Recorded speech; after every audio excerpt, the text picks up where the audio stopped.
はい、おはようございます。現在の時刻はね、6時40分です。昨晩はね、全然寒くなく、ゆっくり眠れました。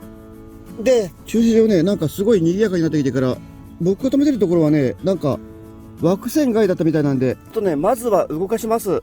移動しましょう。おー、目の前海。すごい。でもね、ちょっと本当に移動します。カースロープ取りましょう。カースロープ、回収。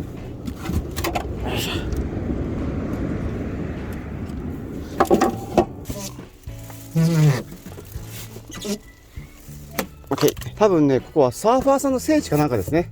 相当集まってます。よし。よっしょ。はいよ。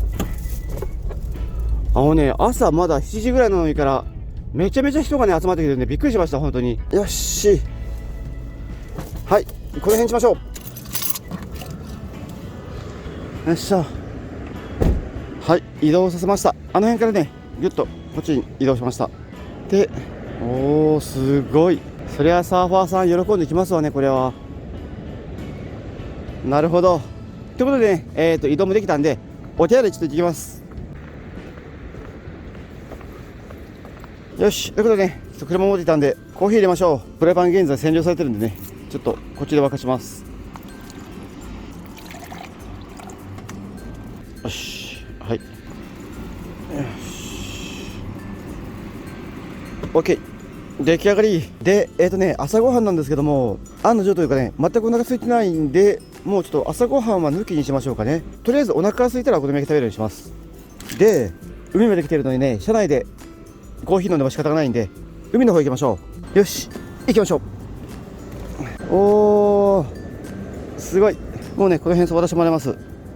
サーファーさん本当に多いですね。で、朝一番にね、車移動させておいて正解でしたね。もうすごいね、車が今どんどん増えてきてます。はい。ということで、ちょっと海見ながらコーヒーいただきたいと思います。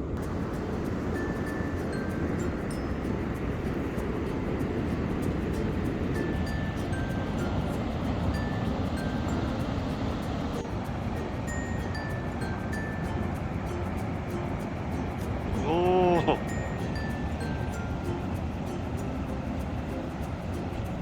おー。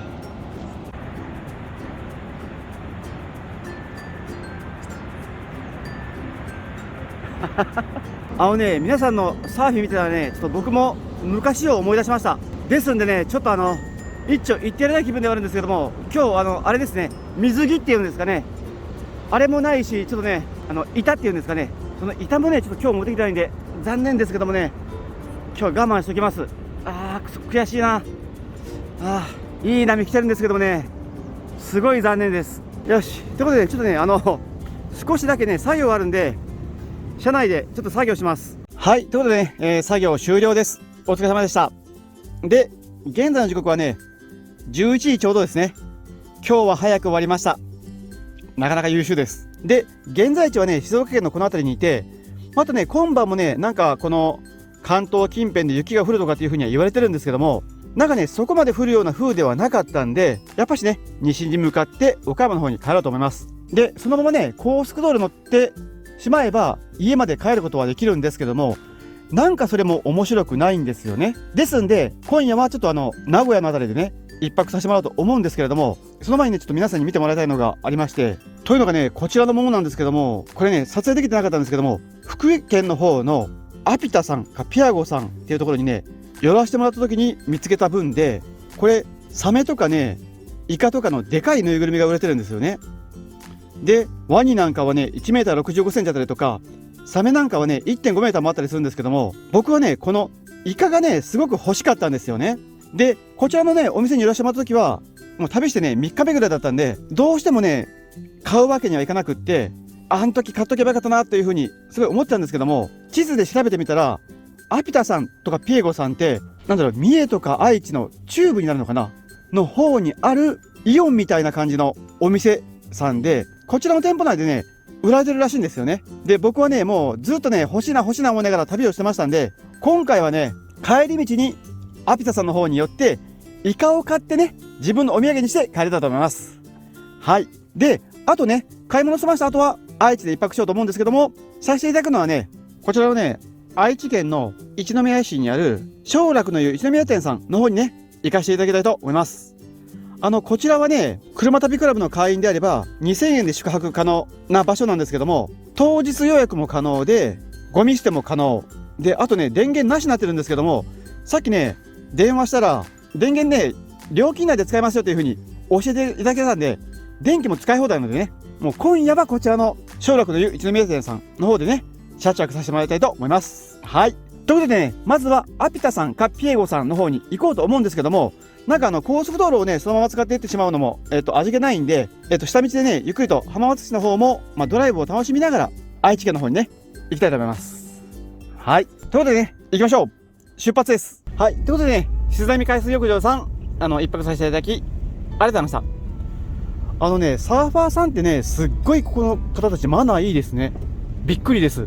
駐車場内でね、大騒ぎする人もいないし、なんだろう、ゴミ散らかしてる人もね、全くいないんで、すごい驚きました。はい。ということでね、2時間もかかるんでね、もうのんびりゆっくり向かいたいと思います。行きましょう。はい。ちょっとね、雨がパラパラし始めましたね。掛川バイパスっていうのにね、乗ります。よいしょ。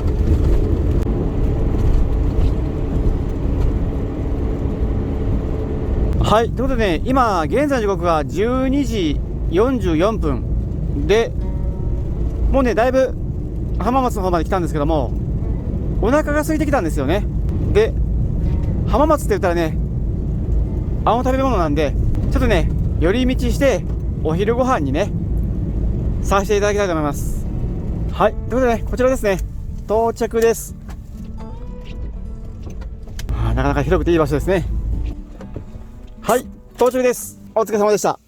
こちらはね、風車公園南駐車場っていう場所ですね。あそこにね、風車のある浜松市の公園ですね。で、早速ね、昼食にしようと思うんですけども、浜松市といえばやっぱしお好み焼きですね。うなぎも有名なんですけどもね、僕にはね、お好み焼きがあるんで、こちらをね、いただきたいと思います。で、ちなみにね、正直なことを言うと、本当はね、うなぎ食べたかったんですけども、お好み焼きもありますし、まだ冷蔵庫の中にね、こんだけ食材がありますんで、残すわけにもいかないんでね、やっぱしね、あるものをいただきたいと思います。ということでね、フライパンで温め直します。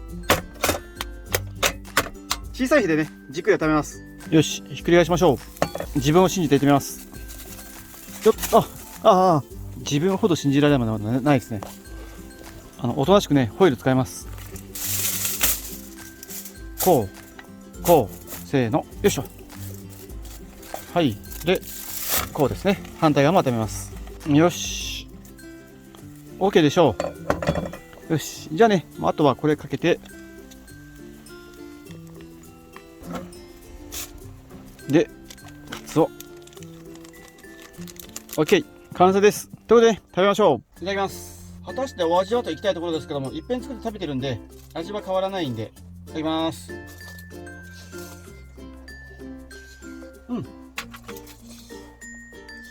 めちゃくちゃ美味しいです。中までね、熱々に温まってます。やっぱり浜松といえばね、お好み焼きですね。はい。ということで、ね、全部食べて完食です。ごちそうさまでした。それじゃあね、また先を急ぎましょう。頑張ります。よし。はい。出発です。風車の公園さん、ありがとうございました。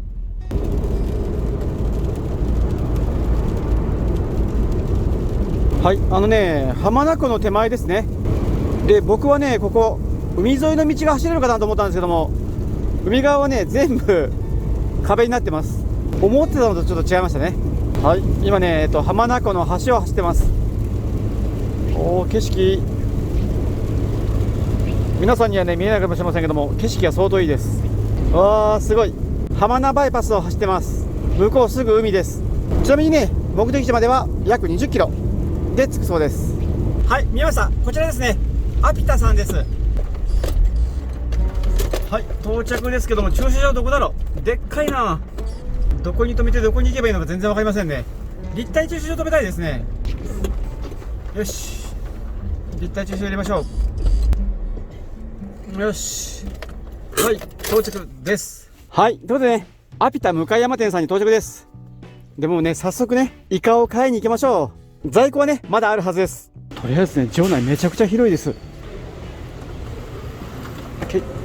どこでしょうかね。一応ね事前に電話で確認したらおもちゃ売り場のコーナーにあるって聞いたんでね、おもちゃ売り場を探しましょう。はい、ありました。こちらですね。おー種類がたくさんあって、サメ、ダイオウグソクムシ、ワニでトリケラトプスにイカですね。しかもねダイオウイカです。対象年齢ね3歳以上なんで、僕ねだいぶこれ超えてるんで買っても大丈夫です。こんな感じです。すっごい大きいです。長さ2メーター5センチあるみたいです。で見てください、この足の仕上がりもね素晴らしいものがあるんですけども、これがね2980円なんでね購入させてもらいましょう。これ早速いいのがありました。よし、レジにね連れて行きましょう。お願いします。 OK、 買えました。ちょっとね車に戻りましょう。一遍持ち歩けない。イカ持ってたらめちゃめちゃ笑われます。みんなをね笑顔にする食べ物ですね。よいしょ。はい、ということでね購入してきました。でかいですね。今夜からね彼はうちの子です。やったー嬉しい。これめちゃくちゃね本当に大きいのよりも欲しかったから、水族館なんかだったらねもう何万円もするんですよね、このサイズの分って。だからねちょっと買えなかったんですけども、今回ね本当に買えてよかったです。嬉しいです。よし。ということでね、あとねこちらの店舗さんでも食料品買いたかったんで、ちょっとね降りてからちょっと食料品買いにみたいと思います。お目当てのものがないんですけども、この生酒粕っていうの売ってます。これかす汁なんかも多分作れるんじゃないかと思うんでね、うわいいのがあった。あとねなんか酒粕バターっていうのもあったんで、これもね初めて見るんでこれ購入させてもらいましょう。うわすごいのがあった。はい、欲しいものね買いました。よし、ただいま。はい、よいしょ。はい、ということでね帰りました。いろいろね買い物もできました。でイカもちゃんとおりますね。はい、 OK。 よし、じゃあねちょっと目当てのものじゃないけどもいろんな買い物もできたんで、もうね今夜の宿泊地目指したいと思います。ちなみにどっかね適当にスーパーによって買い物もすると思うんですけども、もうそれは取らずにずーっと移動していきますんで、そうさせていただきますが、やばい、イカ買ったのがバレたかな。これはおまわりさんに。こっち見られてる。イカ。よかった。おまわりさんに捕まるところでした。ちなみにね外から見たらこんな感じでねイカ買ってるの丸ばかりなんで危なかったです。で悠々パークさんまではねこんな感じの道で行こうと思うんですけども、これ全部一般のでね時間が相当かかっちゃうんで、僕の欲しい目当てのものを買い物して、買い物ができ次第ね高速道路に乗って移動してお風呂屋さんをね目指したいと思います。はい、じゃあね行きましょう。よし、ということでね警察がうろうろしてるんでちょっと捕まる前にねとっとと行きましょう。アピタさんをね脱出します。僕もね捕まるかもしれないんで、はい、この場所からね逃げましょう。イカと一緒にね名古屋に逃亡します。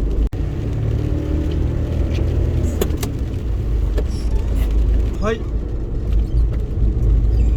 ガソリンスタンドだったんでね入れていきましょう。よいしょい。よいしょ。レギュラーを満タンで。はい、でねここまでの走行距離がね前回休止から385キロですね。で今ね 27.4 リッター入ったんで燃費がね 14.05 ですね。すごくいい燃費です。はい、27.4 リッターですね。4300円でした。意外とねガソリンここ安いです。157円でした。安っ。ということでねこの子もお腹いっぱいになったんでもう続いてね行きたいと思います。よいしょ。給油満タンありがとうございました。よいしょ。はい、行きましょう。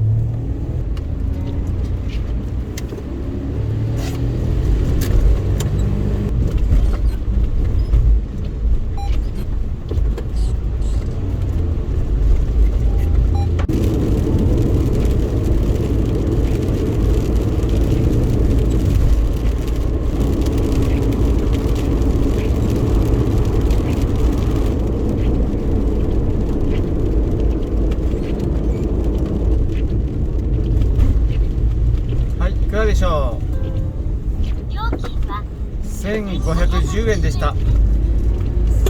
はい、ということでね高速降りたんですけどもまだね、今夜の食材が買えてないんで、ちょっとね、まずはスーパーの方にね、買い出しに行きます。はい、到着です。お疲れ様でした。そうですね、こちらの方で、必要な食材、買いに行っていきたいと思います。とりあえずね、今日がもう最後の晩餐になるんで、ケチらずに、良いものを買っていきましょう。いきます。ちょっと待って。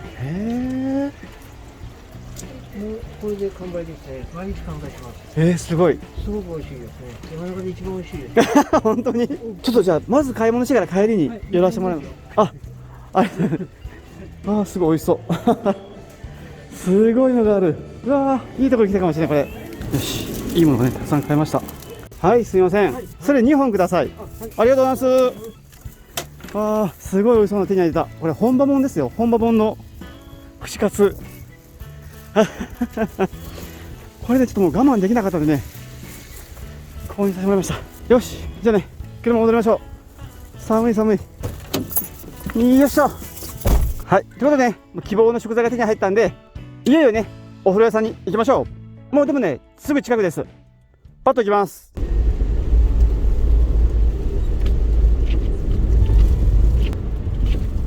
よいしょ。はい、よいしょ。到着です。洋楽の湯さんですね。お客さんでいっぱいですね。すごいな。そこじゃないかな。目の前のここだと思うんですけどもね。とりあえずこの辺りの近くに止めておきます。はい、到着です。お疲れ様でした。よし、行きましょう。はい、行きます。よいしょ。アルビパークでいいのかな、悠々パークかな。この利用のお願いをした、電話させてもらったものなんですけど、これに書いてね、提出します。はい、すいません、お願いします。はい、はい、お風呂代と RV パーク代で合わせてね、2550円でした。はい、で、館内撮影もね、OK もらってるんで、お風呂の方にね、入り行きたいと思います。お風呂2階ですね。こっち男ですね。よし、じゃあ行ってきます。はい、お風呂ね、上がりました。気持ちよかったです。宇宙がね、ジャグジーみたいな感じからボコボコして、すごい良かったです。ジャフ会員はね、50円まで見られたみたいです。知らなかった。はい、よっしょい。はい、この街灯の下側だったんでね、車ちょっと回します。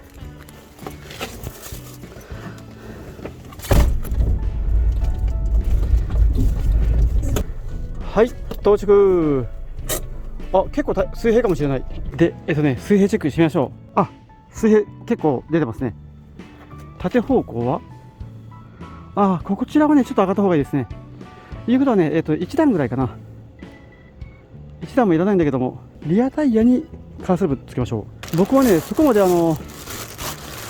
経質な方じゃないと思うんですけども、車の角度に関してだけはね、平らじゃないと嫌なんで、これでね、ちょっと調整してみます。はい、バッチリですね。前後方向もバッチリです。すみません、どうも。ありがとうございます。で、こちらもね、お願いしたら料金内で電源も貸していただくことができるんで、せっかくなんでね、電源使わせてもらいましょう。よーし、OK ですね。ということでね、車中泊の準備が整ったんで、もう車内に戻ってね、最後の晩餐を始めたいと思います。はい、ということでね、車に戻ったんですけども、現在の時刻はね、8時半ですね。はい。でね、お昼にね、お好み焼き食べてから何も食べてないんで、さすがにお腹が空いたんで、早速ご飯にしようと思うんですけども、今日はね、最後なんで、ちょっとね、豪勢なものを買ってきました。ということでちょっと広げるんですけども、はい、こちらですね。豚肉です。豚の薄切りロース肉ですね。末端価格がね、430円もするっていう、すごい高級なお肉です。で、今日ね、これを買ってきた理由は、今現在地が名古屋なんで、名古屋の味噌カツっていうのをね、作ろうと思って買ってきました。はい。で、味噌カツは、カツを揚げたものに味噌だれをかけていただくんですけども、そのパン粉とかなかったんでね、パン粉をこっち買ってきました。小麦粉卵いらず楽揚げパン粉ですね。これも早くたらね、そのまぶして揚げるだけで OK の粉です。ですのでね、もうこれをまぶしたらすぐに食べれるんですけれども、これ本当はね、塩コショウを振って小麦粉まぶして卵やってっていう方が美味しいんで、もう今日はね、最後の晩餐なんで、それをやりましょう。はい。もちろんパン粉もつけます。ということでね、まずはもう作り始めましょう。はい、塩コショウ。僕はね、これちょっとね、濃いめに振る方が好きです。家庭的な味になるんで。で、お次はね、合法的な粉。これもね、なんかこんな感じで振ったらいいとかっていうのを聞いたことがあります。こうですね。いいですね。でもね、RV、悠々パークさんって本当にありがたいですね。こちらはね、駐車場の外では調理 NG ですけども、中ではね、調理、火器とかもね、OK な駐車場です。もちろんね、火事等には気をつけて調理します。はい、こうですね。とんかつとかってね、結構簡単なんで、皆さんね、躊躇せずに作りましょう。ちなみにね、小麦粉と、塩コショウがない場合には、こういったね、唐揚げ粉の素をね、まぶしてしまうのも OK です。また今度それはね、やります。で、これに、卵をつけるのに、これですね。卵はね、岡山県産の生きのいいやつがあるんで、これを使います。袋に入れて、で、肉、はい、肉、両方入れて、はい、袋にパン粉をどっさり入れて、よいしょ。で、よいしょ。で、この中に入れますと。OK。で、1層目入れたら、追いパン粉。で、2枚目。よいしょ。こうですね。で、ぐっと押さえてね、しばらく置きます。こうするとね、くっつきがいいらしいんで、このパン粉は。よし。で、これは置いといて、こっちの黄身に関してはね、ちょっと残しておきます。またね、ちょっと他のことにも使えるんで、もしあれだったらね、これ焼いてスクランブルエッグにしてもいいんで、これ取っときます。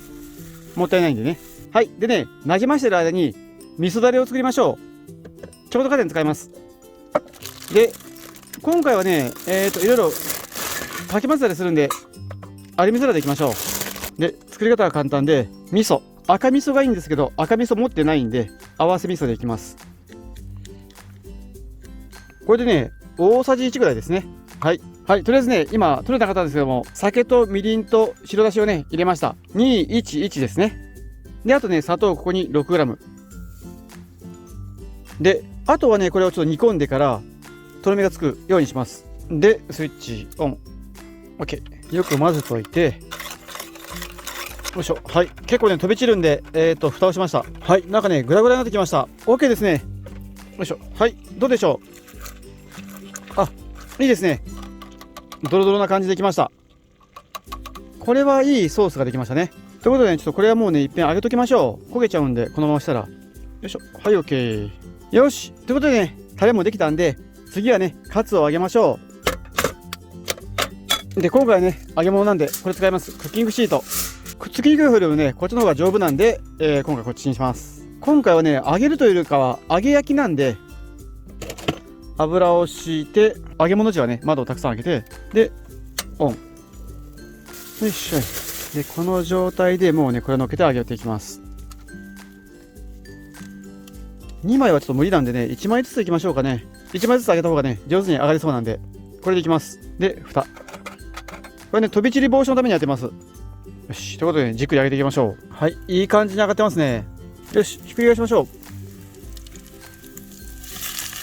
う。おー、いい感じ、いい感じ。よし。綺麗に揚がってますね。僕の中ではね、100点の色です。おー。危ない危ない危ない。ほらね、こうやって、こういうことになるんでね、蓋しとかないと危ないんです。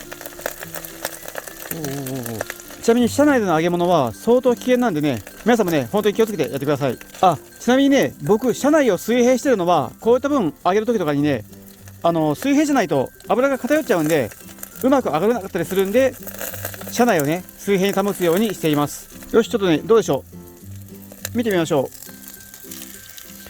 はい、ね、綺麗に揚がってますね。これ、OK にします。よし。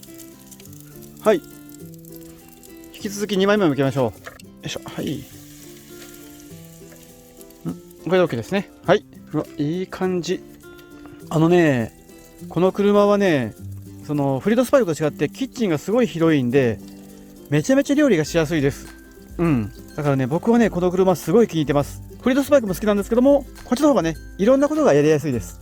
はい。よし、OK でしょう。完璧に上がりました。よいしょ。素晴らしい仕上がりですね。フライパンでやったりしてはね、上出来です。ということで、ちょっとまずは食べやすい大きさに切りましょう。で、あとはね、今回ちょっと野菜食べたかったんで、野菜を全部持って、この上にね、カツを並べます。はい、並べました。ソースはね、ちょっと後でかけましょう。よし。美味しそうなのができました。ということでね、ちょっと早速いただきましょう。はい、それではね、いただきます。まずは、こんな感じでね、かけます。はい、じゃあね、いただきます。果たしてお味は？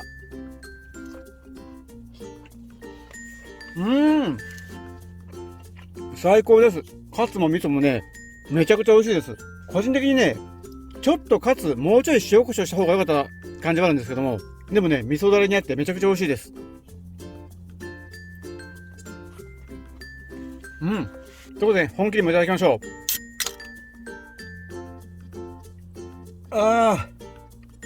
最高です。たまりません。で、皆さん、やっぱしね、気になってるのが、あれですよね。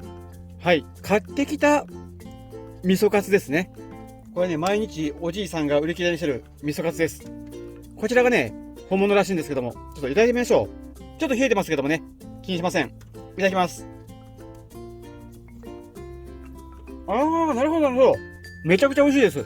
で、わかりました。もっと砂糖多くてもよかったかもしれない、これ。なるほど、この味か。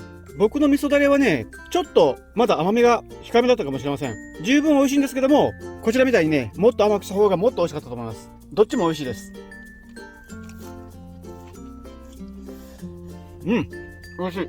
たまりませんね。ということでね、ちょっとね、しばらくドラマでも読みながらね、ゆっくり過ごしたいと思います。裏切り者の死。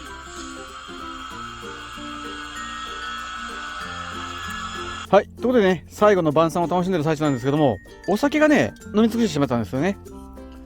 ですんで、おかわりをしようと思うんですけども、今回はね、ちょっと趣向を変えまして、これをいただきましょう。これはね、東京で雪が降る日に利用させていただいた RV パークになるのかな、あそこは。の施設の方でいただいた、あそこの敷地内になってたレモンです。だから、国産レモンって言ってました。で、レモンをね、本当はね、なんかお魚焼いてかけたりとかして、唐揚げをね、揚げてかけようかなと思ったんですけども、その、唐揚げをね、揚げる機会がもう全くなくって、ここまで来ちゃったんで、もう今日はね、この分で、レモンサワーを作ります。はい。で、サワーに使うお酒はね、これにします。赤霧島です。赤根霧島じゃなくて赤霧島です。これね、僕初めて見たんで買ってきました。ね、素晴らしい。で、あとは炭酸水ですね。だからこれでレモンチューハイにするというか作戦です。ということでね、作ってみましょう。まずはコップに、焼酎、好きなだけ。で、おやー。レモン。うわー、いいレモン。すごい。身がぎっしり。うわー、すごいな。で、これを、もう、思いっきり入れましょう。国産レモンのね、生搾りチューハイですからね、これ。綺麗なお姉さんのいる店で飲んだらね、もう一杯1000円は下りませんよ、これ。絶対に。で、炭酸。こんな感じで。うわー、美味しそう。いただきましょう。いただきます。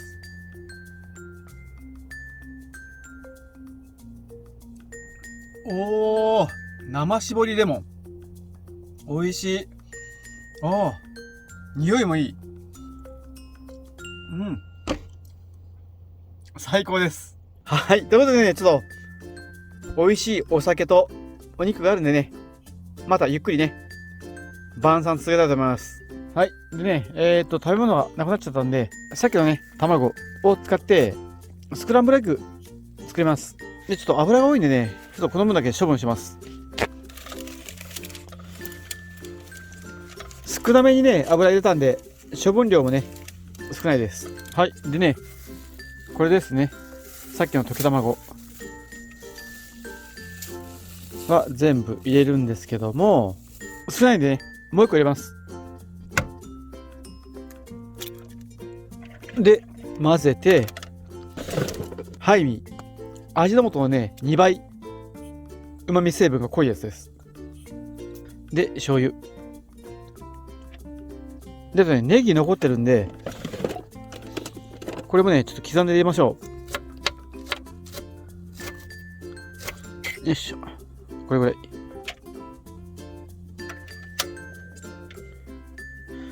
小さい火。よいしょ。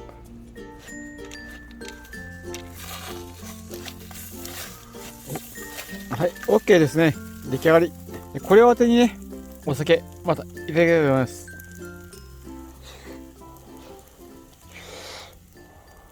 はい、ということで、最後の晩餐終わったんですけども、眠いんでね、休ませてもらおうと思います。おやすみなさい。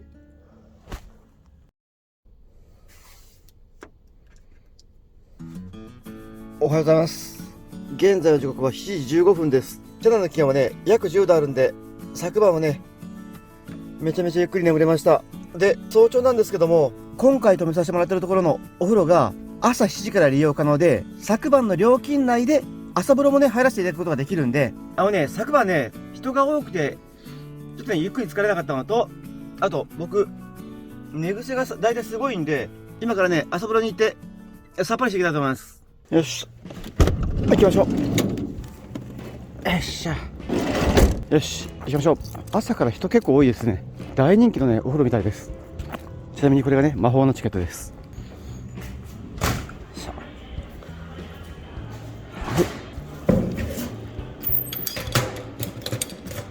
おはようございます。はい、どうぞ。OK です。入れました。ちなみにね、ジャフカード出したら500円になったみたいです。はい、じゃあね、行ってきます。よし。はい、お風呂上がりました。気持ちよかった。朝風呂ね、最高でした。よし。はい、いいお風呂でした。はい、ただいま。よいしょ。はい、ということでね、帰ったら8時11分でした。約1時間ぐらいお風呂ゆっくりさせてもらった格好になりますね。でね、チェックインまでまだ時間もあるんで、朝ごはんにしましょう。で、朝ごはんはね、これらをいただきましょう。ペッパーライスが残ってるんで、これはね、ノンフライでも温め直して、あとね、野菜類と卵があるんで、これでね、中華スープでも作りましょう。ちなみにね、ソーセージはもう持って帰ります。これはちょっと今日食べきれません。はい。ということでね、ちょっとパッと調理しましょう。とりあえずね、野菜はもう火が通りやすいように小さく切ります。OK。これでよし。初日に片玉ねぎですね。これも全部いただきます。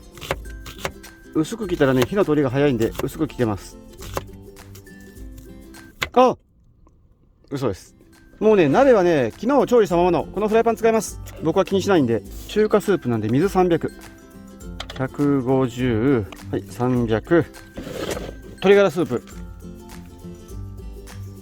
はい、でね、野菜を入れて火をつけて、蓋しました。はい、でね、これも温め直しは簡単なんで、パッと入れましょう。このお皿に使い差しですが、ホイルをセットして、で、ここにね、ドンと入れて、ちょっとね、パラパラになるように広げて、はい、こんな感じで OK ですね。電子レンジじゃないんでね、アルミ箔使っても全然問題ないです。で、セットしたら、160度でね、5分とかで OK です。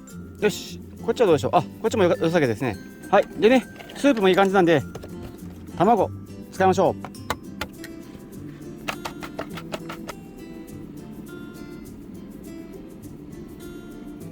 う。OK、スープ完成。はい、ペッパーライスの温め直しは、おー、いい感じですね。バッチリです。はい、ということでね、ペッパーライスと卵スープできたんでね、いただきましょう。いただきます。まずはペッパーライスなんですけども、美味しいです。しっかり温まってます。で、お次は中華スープなんですけども、こっちもね、野菜が柔らかくなってから美味しいです。ネギも玉ねぎも最高ですね。はい、じゃあね、あとはゆっくり食べます。はい、ということでね、全部食べて完食です。ごちそうさまでした。美味しかったです。で、なんだかんだしてたらもう9時ですね。ですのでね、もう帰路には着こうと思うんですけども、その前にね、こちらゴミ捨て等させていただけるんでね、ちょっとゴミを捨てに行かせていただきたいと思います。ゴミ捨てにね、行かせていただきましょう。はい、ゴミ捨て場所はね、こちらのようです。で、ゴミはね、燃えるゴミはこちらですね。はい。こうやって捨てさせてもらって、よし。で、缶ゴミに関してはね、分けておいてくれというふうに言われたんでね、こんな感じで置かせてもらいましょう。すごい助かります。はい。で、電源返しましょう。電源すごいありがたいですね。この分のおかげでね、僕の車はもう満充電状態で、ゴミをね、捨ててたんで、もうこのままね、あと200ぐらいは旅に出かけても問題ないレベルの車両になりました。よいしょ、コードはね、そこに置かせてもらいましょう。はい。だからね、車中泊の車両をリセットできたような格好ですね。すごいありがたいです。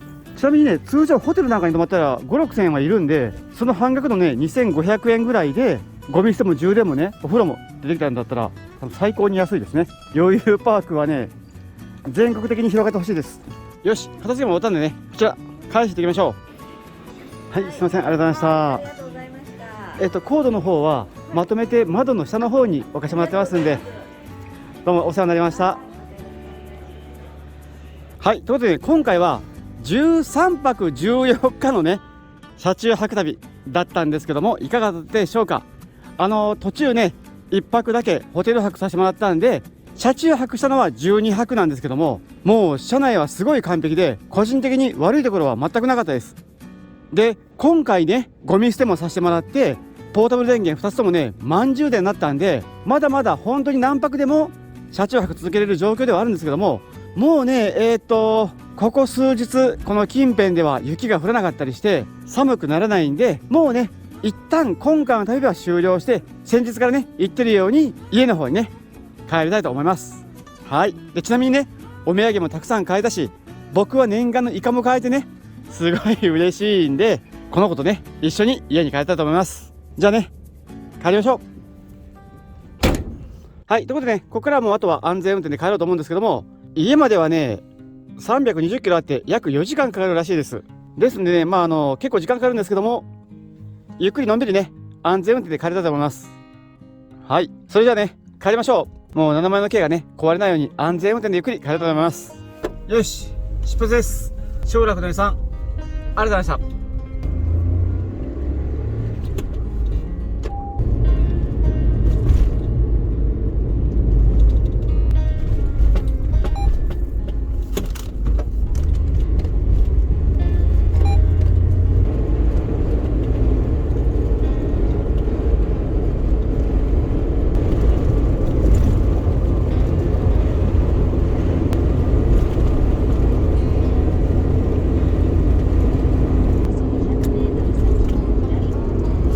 はい、小郷のねサービスエリアかなに寄ります。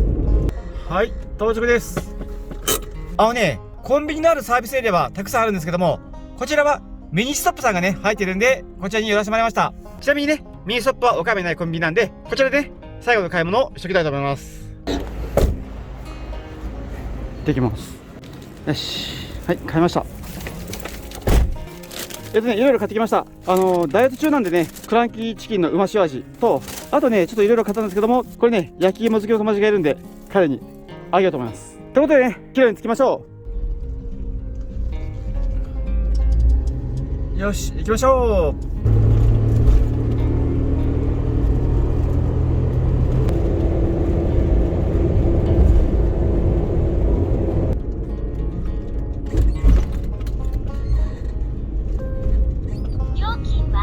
5910円でした。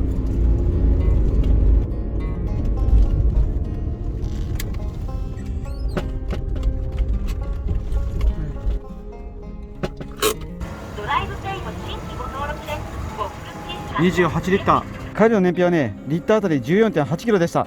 すごい走ってくれました。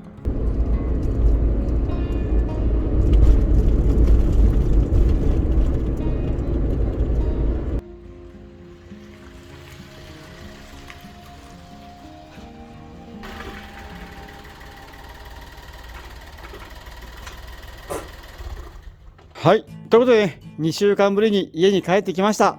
お疲れ様でした。一番頑張ってくれたのはね、この7番の軽ですね。本当にね、すごいいい旅を一緒にできてよかったです。でね、この車の装備、本当にもう完璧でから全く困ることはなくって、これから先にね、まだあと2週間連続でやってくれって言われてもね、全然できる状況ではありました。でもね、ちょっと今回雪が降らなくてノープランだったんで、もう帰ってきたんですけども、またね、ちょっと少し落ち着いたらこちらの車両の方で旅に出てこうと思いますので、皆様よかったらねそちらの方もまた見てやってください。でね、たくさんお土産買ってあるんで、こちらの方は自分のねお世話になっている方にね配りたいと思います。はい、こんな感じですかね。ということで今回この辺でご視聴ありがとうございました。お疲れ。